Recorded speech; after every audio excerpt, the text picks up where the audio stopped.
Hi, welcome back. Well, it's holding with a gain of around 0.2%, extremely quiet and flat trading session for us. So it's a wait and watch approach that the markets are adopting, at least for the frontliners, as opposed to the mid caps, which is up around 0.6%. Volume's a little bit on the lower side, so 68,000 crores is what we've done in terms of participation. So let's concentrate on our personal finance segment. Harshvardhan Roongta of Roongta Securities joins in. Hi Harsh, today there is a question which might be pertinent to me and many people I know as well. There is a slowdown in the economy, and at this point in time, since expenses are high, we've seen inflation and CPI at over 9%. What would you recommend to maybe your clients or people who come to you in terms of maybe contraction of expenditure in a scenario where income is not growing as robustly as, say, earlier? Absolutely, Ekta. When we look at the cash flows of an individual, they're primarily two parts: income and expenditure. And as you rightly mentioned, there is little that a person can do in current scenarios with respect to increasing his income. But however, an area which needs a closer look is expenditures. Now, the expenditures, if you divide them into two parts, the first being there are primary, basic, mandatory expenses where nothing can be done about.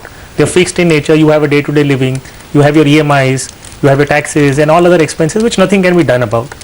There is one whole other category which is their discretionary expenses. Now within that space, you need to categorize them into two parts. One is needs and wants. Now needs are all those things that you require, and wants are all those things that you desire. So there is a large savings that a person can do when you pick up a particular item to buy.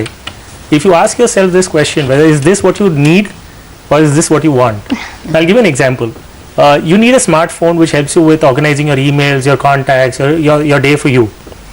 But you want an iPhone 5. Okay, when you can get a phone in the range of 10 to 20,000, okay, which is feature packed and gives you exactly what you need. But you land up spending 35 to 40,000 rupees. Now we've seen banks have already set the ball rolling, wherein you're going to have attractive schemes coming in from in the form of consumer loans. So it's going to be basically instigating you to go one level or two level higher than what you actually require. So in this festive season, specifically now, when the mood has already been set to spend high, I would advise all individuals to actually decide for themselves when you go to buy a furniture or a television or cars, whether this is what you need or is what you would want. So one thing, needs are all that you require and wants are all that you desire. Fair enough. I wish people were as wise as that. Well, let's turn to a caller. Deepak Karnik joins in from Mumbai. Go ahead, Deepak ji. What is your question? Hello. So I wanted your advice regarding sale of some shares which I'm holding for some years and which are quoting below the purchase price. Supposing I sell to my spouse, who is also an income tax payee, can I claim long-term capital loss? Okay. Because these shares will be sold off market without STT. Okay, so these are shares in which he is making a loss. They are below his own purchase price, plus it's an off-market transaction, and he is selling to his wife. Can you claim long-term capital loss on that? Yes, Deepak ji, you can definitely claim long-term capital loss. And the cost of purchase for your wife will be the cost at which you're going to sell, which I believe is going to be market price. What I would recommend to you is the transaction that you do it at a closing price of a particular day when you're transferring the shares into her demat account.